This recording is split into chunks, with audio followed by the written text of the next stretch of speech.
Aliyah.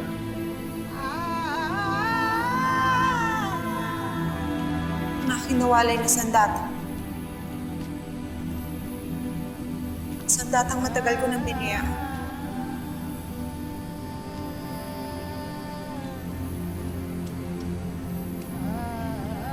Binabati ko kayo pagkat muli niyo itong natagpuan.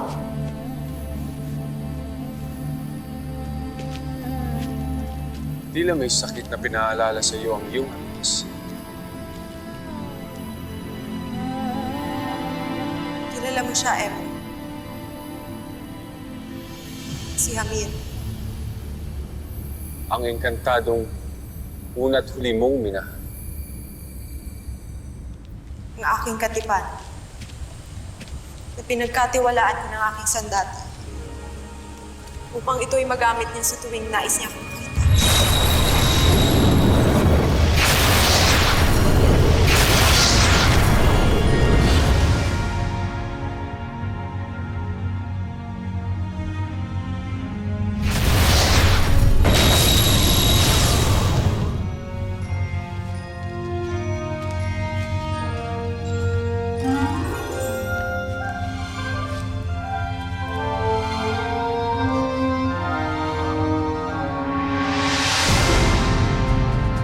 Paniwalang-paniwala ako na ako'y kanyang tunay na iniibig. Kaya ano man ang meron ako, ay buong puso kong pinagkaloob sa kanya.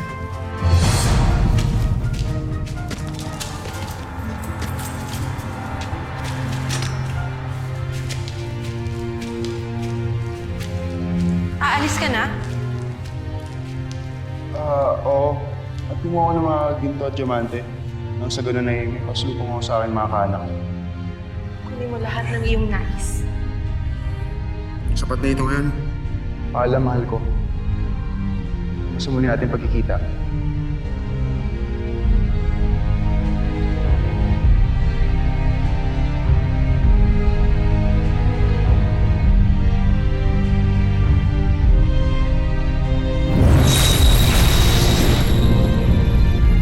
Ngunit nang umalis siya ng gabing yun, ay hindi na siya muli pang nagbalik.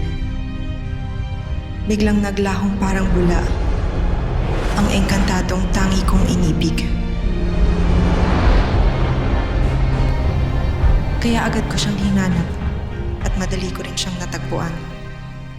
Nakatira siya sa isang bagong tayong tahanan, isang magarang palasyo, na alam kong mula sa mga ginto at diamanteng napulot niya sa aking tahanan. Tunay na prinsesa. Kaya mo. Alam mo, kayong dalawang tunay kong kayamanan.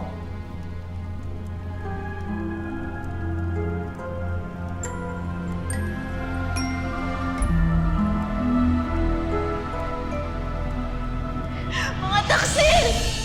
Tia?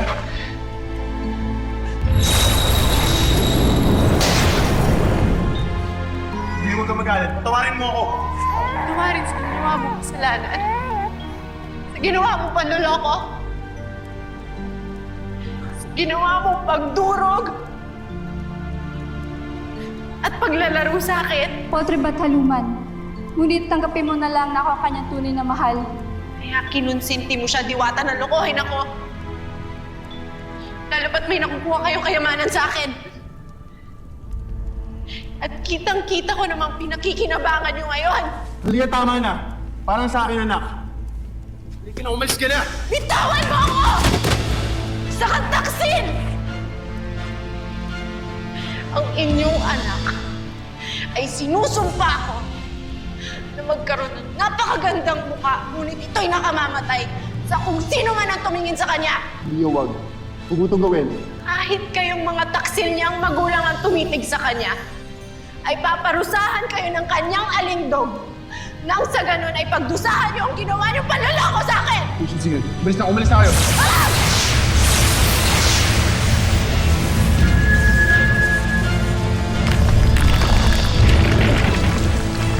Halika!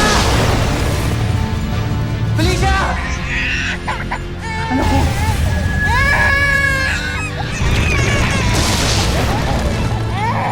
Kamahalan! Ano nangyari?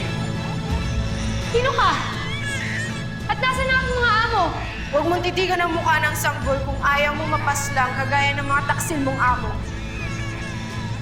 Hindi na ako muli pang magtitiwala sa kung sino man.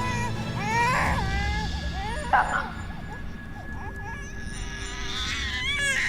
Tama na, hindi na ako dapat manirahan pa dito sa Encantadia.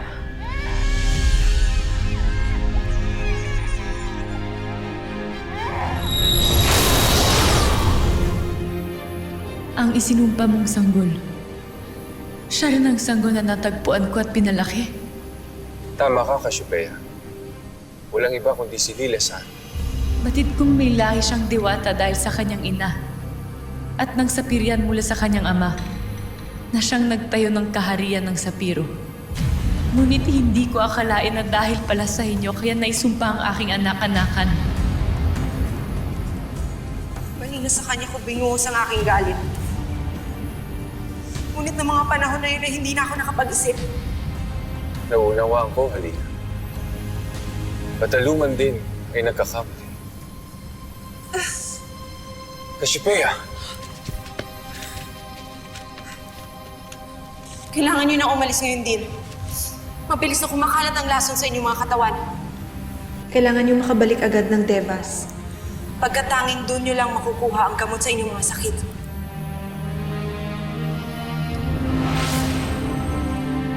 Gamitin niyo ang liwanag ng buwan upang makarating kayo agad ng Devas.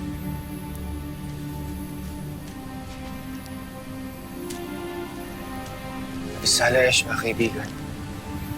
Hindi ko malilimutan ang iyong kabutihan.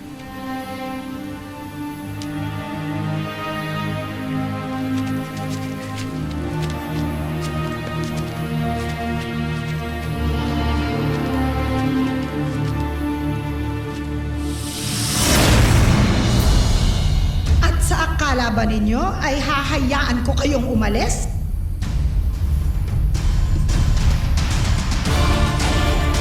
Bueno, Beshka! Malis na kayo, Emre!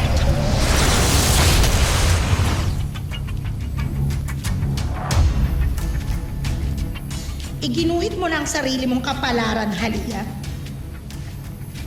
Ipinakilala mo na sa akin kung sinong pinanigan mo. Bakit mo tinutulungan ang mga engkantadong masasama upang wasakin ang Encantadia? Kami pa rin ni Arde ang magtatagumpay, Halia. Sa huli, isinusumpa kong kami pa rin ang magiging Panginoon, hindi lamang ng buong Encantadia, kundi pati na rin ninyo ni Emre.